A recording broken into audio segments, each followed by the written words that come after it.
नमस्कार, जय हिंद, वंदे मातरम दोस्तों। स्वागत है आप सभी का हमारे यूट्यूब चैनल स्टडी पॉइंटर्स में।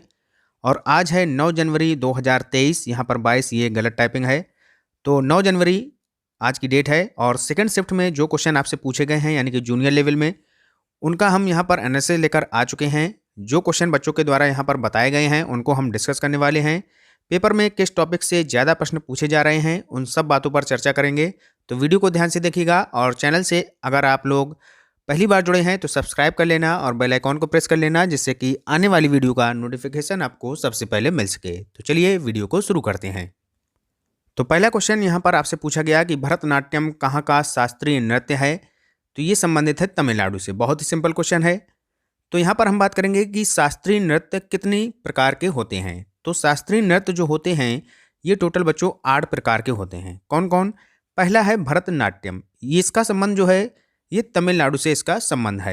अगला है कथक, ये कहाँ होता है? तो ये उत्तर प्रदेश का है। फिर है कथकली, ये है आपका केरल का। फिर है आपका कुचिपुड़ी, ये है आंध्र प्रदेश से संबंधित। मणिपुरी से मणिपुर हो गया, बिल्कुल आसान है। ओडिसी का उड़ीसा हो गया। अगला है सत्रिया नृत्य, ये है असम का, बहुत ही फेमस है, ये भी काफ़ी पूछा जाता है। अगला है मोहिनी अट्टम, ये संबंधित है केरल से। मोहिनी अट्टम हुआ, सत्रिया हुआ, ये सारे इंपॉर्टेंट हैं। और कथक और कथकली में आप लोग जो है डिफरेंस जरूर यहाँ पर समझ लें। कथक है उत्तर प्रदेश का और कथकली है आपका केरल का। ठीक है, कंप्लीट हुआ आपका ये क्वेश्चन। चलते हैं आगे, नेक्स्ट क्वेश्चन देखते हैं। नेक्स्ट क्वेश्चन आपसे पूछा गया कि अम्लों का राजा किसे कहा जाता है।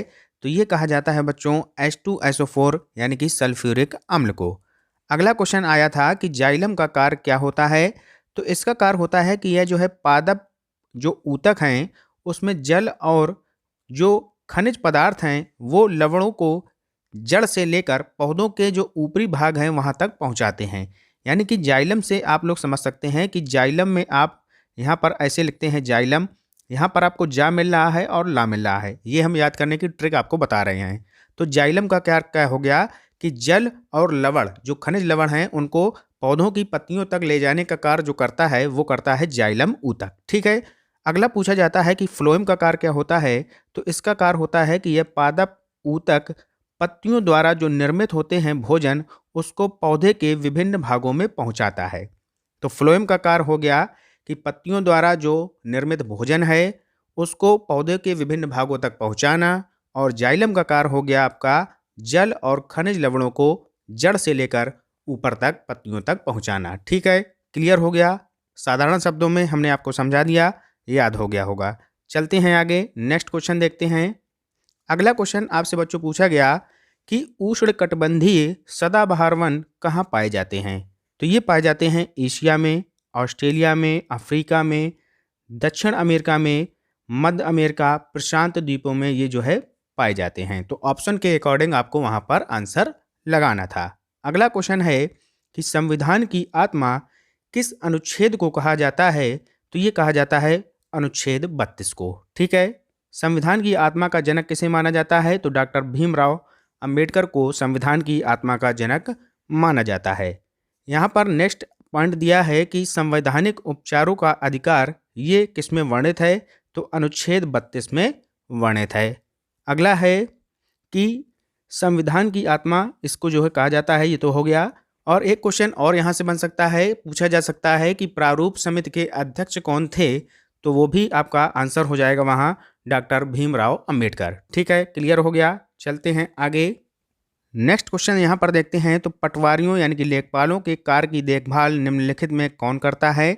तो ये करता है तहसीलदार। तो यहाँ पर कुछ पॉइंट हैं उनको देख लेते हैं। इनके कार्य क्या होते हैं। जमीन को नापना और उसका रिकॉर्ड रखना पटवारी यानी कि लेखपाल का मुख्य कार्य होता है। पटवारी किसानों से भूमि कर भी इकट्ठा करता है और सरकार को उगने वाली फसलों के बारे में जानकारी देता है। नेक्स्ट पॉइंट है यहाँ पर, पटवारियों के कार्य की देखभाल के लिए उप जिलाधिकारी होता है और उसके अधीन तहसीलदार होते हैं।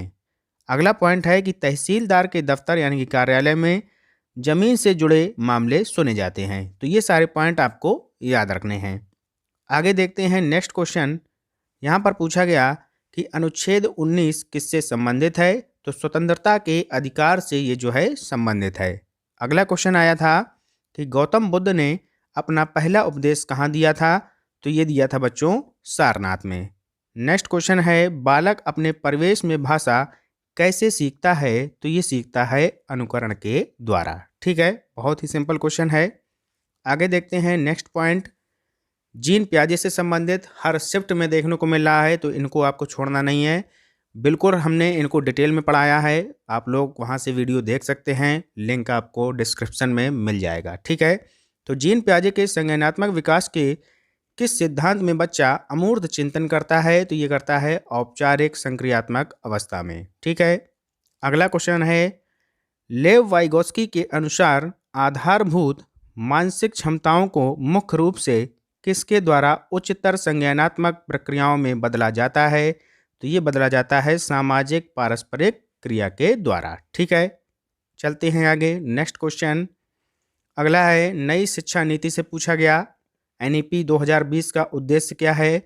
इसको क्यों लागू किया गया? तो पाठ्यक्रम को लचीला बनाने के लिए इसको लागू किया गया। अगला क्वेश्चन है मौलिक अधिकार से संबंधित, और मौलिक अधिकार जो हैं ये आपके वर्णित हैं अनुच्छेद 12 से 35 के मध्य में, भाग 3 में वर्णित हैं। मौलिक अधिकार कहाँ से लिए गए हैं? तो अमेरिका के संविधान से लिए गए हैं। वर्तमान में मौलिक अधिकार टोटल कितने हैं? तो 6 मौलिक अधिकार हैं। ठीक है, चलते हैं आगे। नेक्स्ट क्वेश्चन देखते हैं। अगला प्रश्न है आपका एनईपी 2020 से फिर से है कि जो नया पाठ्यक्रम है वो कौन सा लाया गया है? तो 5+3+3+4 बहुत बार हम आपको पढ़ा चुके हैं, डिटेल में वीडियो पढ़ा है, आप लोग देख सकते हैं। अगला क्वेश्चन है कि राष्ट्रीय पाठचर्या की रूपरेखा यानी कि एनसीएफ 2005, यहाँ से क्वेश्चन हर बार देखने को मिल रहे हैं। पूछा गया है कि सामाजिक विज्ञान के संदर्भ में सुझाती है कि बच्चे के विद्यालयी जीवन का मेल बाहर के जीवन के साथ होना चाहिए। ठीक है, ये है आपका एनसीएफ से क्वेश्चन। आगे देख लेते हैं नेक्स्ट क्वेश्चन। अगला प्रश्न यहाँ पर दिया गया है कि एडीएच का फुल फॉर्म क्या होता है? तो एंटी ड्यूरेटिक हार्मोन, ये इसका फुल फॉर्म होता है। एडीएच का कार्य क्या होता है कि एडीएच आपके शरीर में पानी की मात्रा को कंट्रोल करने में मदद करता है। यह आपके गुर्दे द्वारा पुनः पानी की मात्रा को कंट्रोल करने का कार्य करता है, क्योंकि वे आपके रक्त से अपशिष्ट को फिल्टर करते हैं। तो ये होता है एडीएच का कार्य। ठीक है, अगला प्रश्न पूछा गया, किसी समस्या के एक से अधिक हल होने पर कौन सा चिंतन होगा? तो ये बच्चों कहलाता है अपसारी चिंतन। कौन? अपसारी चिंतन। ठीक है, आगे देखते हैं नेक्स्ट क्वेश्चन। अगला प्रश्न है कि बहुभाषिकता हमारी पहचान भी है और हमारी डैश व अभिन्न अंग भी है, यानी कि जो बहुभाषिकता है वह हमारी पहचान भी है और हमारी सभ्यता और संस्कृति का अभिन्न अंग भी है। ठीक है, तो ये यहाँ पर रिक्त स्थान आपको भरना है। अगला क्वेश्चन पूछा गया कि बच्चे अपनी मातृभाषा का प्रयोग करते हुए हिंदी भाषा की कक्षा में अपनी बात कहते हैं, तो यह बात कैसी है? स्वाभाविक है, क्योंकि अब जो आपका एनईपी है ये भी यही बता रहा है, जो आपका एनसीएफ 2022 आया है उसमें भी यही बताया गया है कि बच्चों को खेल खेल में शिक्षा देनी है। जो छोटे बच्चे होते हैं उनको उन्हीं की मातृभाषा में शिक्षा देनी है। तो इन सब बातों पर जोर यहाँ पर दिया जा रहा है। ठीक है, चलते हैं आगे।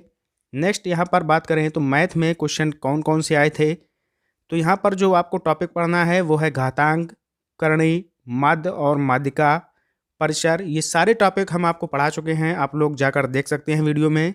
सरलीकरण हुआ, बीजगणित हुआ, त्रिकोणमिति, क्षेत्रफल, तो यहाँ से संबंधित प्रश्न आपको देखने को मिल रहे हैं। तो ये सारे क्वेश्चन बच्चों के माध्यम से हमें प्रोवाइड कराए गए थे, जिनका हमने एनालिसिस आपके सामने किया है। तो वीडियो कैसा लगा ज़रूर हमें कमेंट बॉक्स में बताएं। मिलते हैं नेक्स्ट टॉपिक के साथ, एक नए एनालिसिस के साथ। तब तक के लिए goodbye, have a nice day. जय हिंद, जय भारत।